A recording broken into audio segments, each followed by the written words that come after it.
ನಾನು ಬೆಳಗ್ಗೆನೇ ರಾಗಿ ತೊಳೆದಿಟ್ಟಿದ್ನಲ್ಲ, ಅದು ಕಾಯಿ ತುರ್ಕೊಂಡು ಈ ಥರ ಚಿಕ್ಕ ಚಿಕ್ಕ ಪೀಸಾಗಿ ಕಟ್ ಮಾಡ್ಕೊಂಡು ಅದು ತುರ್ಕೊಳ್ಳಿ. ನಾನು ಸ್ವಲ್ಪ ಈ ಥರ ಬಂತು, ಒಂದು ಸ್ವಲ್ಪ ತುರ್ಕೊಂಡಿದ್ದೀನಿ, ಎರಡೂ ಆಗಿದೆ. ರಾಗಿ ತೊಳೆದಿರನ್ನ ಈ ಥರಕ್ಕೆ ಹಾಕಿದ್ದೀನಿ, ಮತ್ತು ಜಾರ್ಗೆ ಹಾಕ್ಕೊಂಡು ಮಿಕ್ಸಿಗೆ ಆಡಿಸ್ತೀನಿ ನೋಡಿ.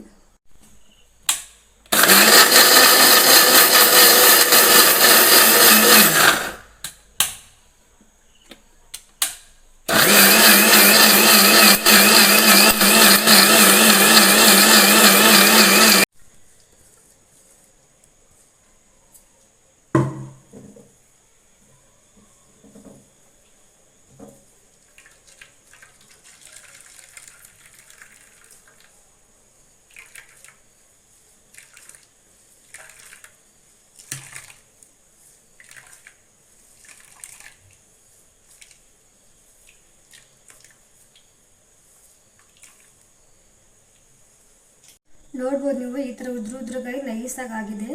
ಮಾಮೂಲಿ ರಾಗಿ ಹಸಿಟ್ಟೆ ಬರುತ್ತೋ ಅದು ಒಂದ್ರಿ ಅರ್ಧಕ್ಕೆ ಆ ಥರ ಬಂದಿದೆ. ಹಾಲು ಕಂಪ್ಲೀಟಾಗಿ ಹೋಗಿದೆ, ಹಾಲು ಚೂರಿಲ್ಲ.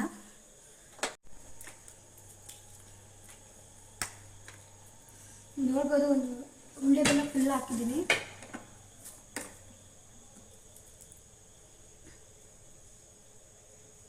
ಒಂದಿಷ್ಟು ಉಪ್ಪು ಹಾಕಿದರೆ ಸಾಕು. ಇದಕ್ಕೆ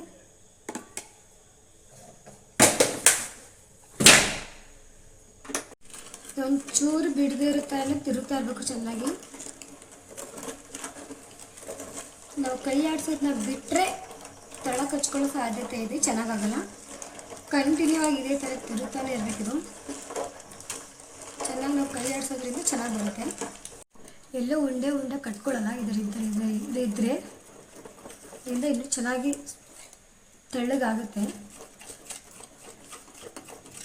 ಕಂಟಿನ್ಯೂ ಆಗಿ ಇದೇ ಥರ ಮಾಡ್ತಾ ಇರಬೇಕು.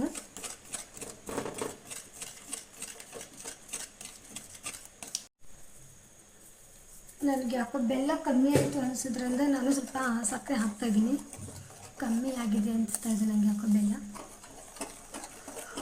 ಇದೇ ಥರ ಚೆನ್ನಾಗಿ ಕಲಿಸ್ತಾ ಇರಬೇಕು.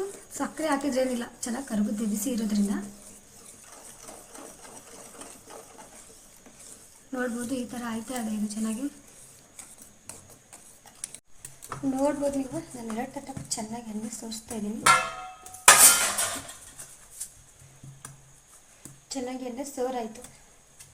ಇದಕ್ಕೆ ಸ್ವಲ್ಪ ರಾಗಿ ಹಾಕ್ತಾ ಇರಬೇಕು.